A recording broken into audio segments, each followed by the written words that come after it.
যুক্তরাষ্ট্রের তরলীকৃত প্রাকৃতিক গ্যাস সরবরাহকারী প্রতিষ্ঠান আর্জেন্ট এলএনজির সঙ্গে নন বাইন্ডিং চুক্তি হয়েছে বাংলাদেশের। চুক্তি অনুযায়ী প্রতিষ্ঠানটি প্রতি বছর বাংলাদেশে 5 মিলিয়ন মেট্রিক টন তরল গ্যাস সরবরাহ করবে। শুক্রবার আর্জেন্ট এলএনজি এই তথ্য জানায় বলে জানিয়েছে রয়টার্স। প্রতিবেদনে বলা হয়েছে, ডোনাল্ড ট্রাম্প সোমবার ক্ষমতা গ্রহণের পর থেকে এটি প্রথম বড় মার্কিন এলএনজি সরবরাহ চুক্তি।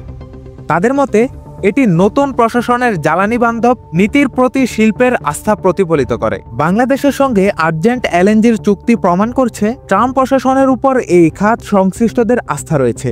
আর্জেন্ট এলএনজি লুজিয়ানাতে 25 million metric ton per annum অবকাঠামো তৈরি করছে, যা তাদের সরবরাহ ব্যবস্থাকে অনেক শক্তিশালী করবে।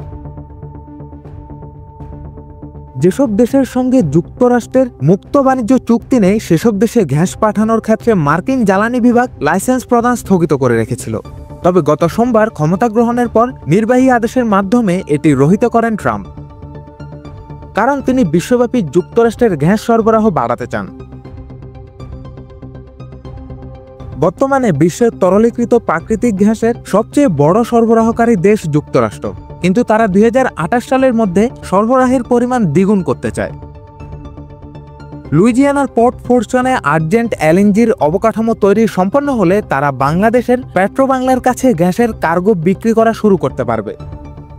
বাংলাদেশ দীর্ঘদিন ধরেই জ্বালানি চাহিদার দীর্ঘমেয়াদী সমাধান খুঁজছে। এক্ষেত্রে তরলীকৃত গ্যাসের দিকে ঝুঁকছে সরকার।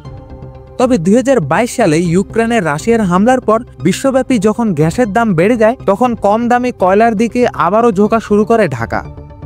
শাহরিয়ার তাওসিফ, দৈনিক সমাচার।